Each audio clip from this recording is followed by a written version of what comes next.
This is a continuation of me doing some very fast chronograph tests in my basement with a bunch of bows, older and newer. I'm actually holding one of the youngest bows I own. There's a couple that are much younger in this style of bow. And this one is somebody's class project. Somebody in a woodcrafting class built this.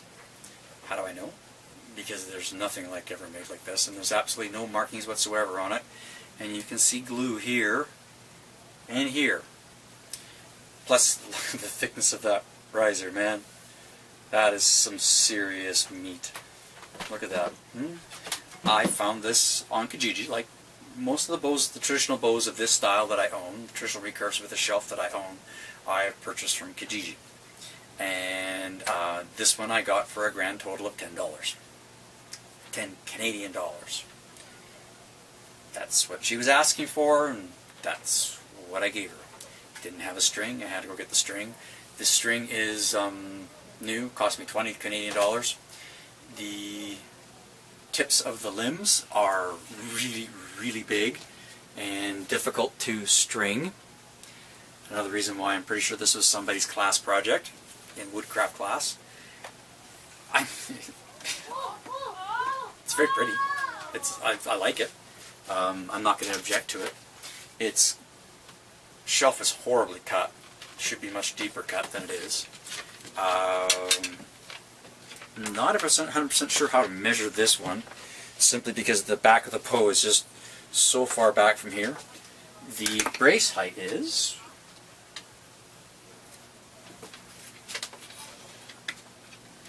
from the handle 8 inches, just past 20 centimeters. So I will take my scale. And I will measure it to the green piece of tape, because that's 26 inches. I'm going to take it to here, so the middle of the felt, the fur, because that'll be the back of the bow, or at least where my hand is. And I've got 48 pounds. Okay. 48 pounds. Let's try that again.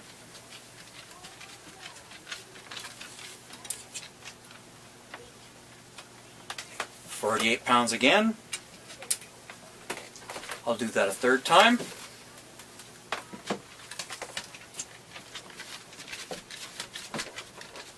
That one was 49 pounds, so obviously I gave it a touch more oomph. So, supposedly 48 pounds on my fingers on a 60-inch bow, brace height of 8 inches.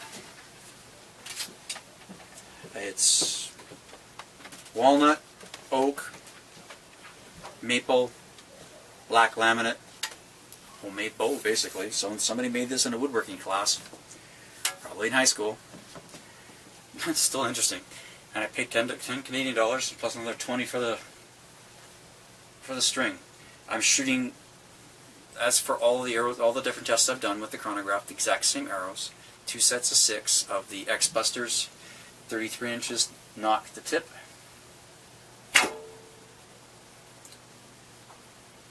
.150. Now to be fair, I haven't shot this very much. I'm kind of scared to shoot it in my basement. I will be bending down a bit, and that probably will affect my shooting a little bit. I haven't been very consistent today. This is the third bow I've tested. 149. And I am kind of leery. As you can hear, it's also, this bow's really loud. I don't have string silencers here on this thing, and I don't know if I'm going to put them on or take them off. I don't know what I'm going to do. 145.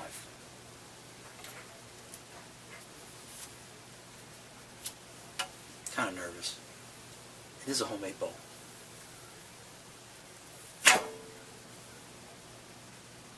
Duplicate 145.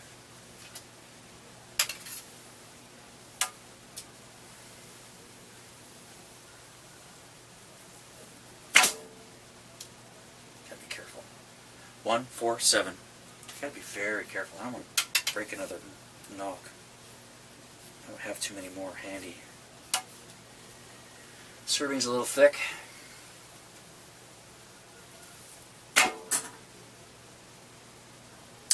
One, 4, 6. I'm going to go gather my arrows. I'll do another set of 6. It's very warm in here today. I'm going to do another set of 6 and then see where that goes on this bow. My $10 high school manufactured bow. Second set of 6 on the $10 Kijiji find. High school class project bow, I'm guessing. 60-inch bow, 47 pounds on my fingers, 48 pounds on my fingers, I apologize.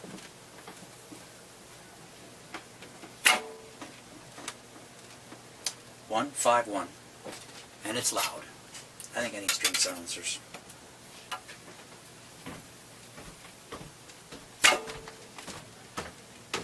One, 4, 9.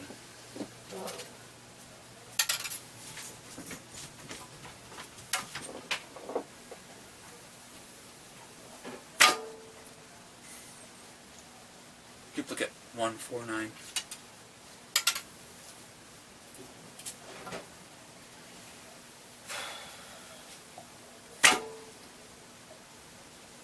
Duplicate 1, 4, 9.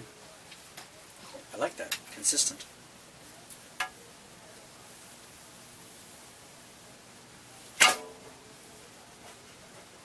Duplicate 1, 4, 9. Helps with my average.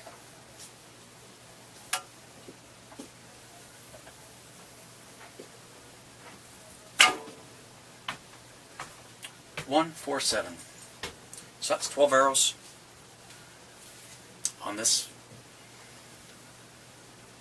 very interesting bow. Hand shock is pretty horrible. Loud. It's a little rough on the finishing, but it's very pretty. I really like the laminated riser that the young man put together, or young woman. Not sure who made this. I bought it from a young woman on Kijiji for 10 Canadian dollars. The string wasn't with it. I had to go buy that separate. Still, it's a very good investment for some fun. And it looks pretty.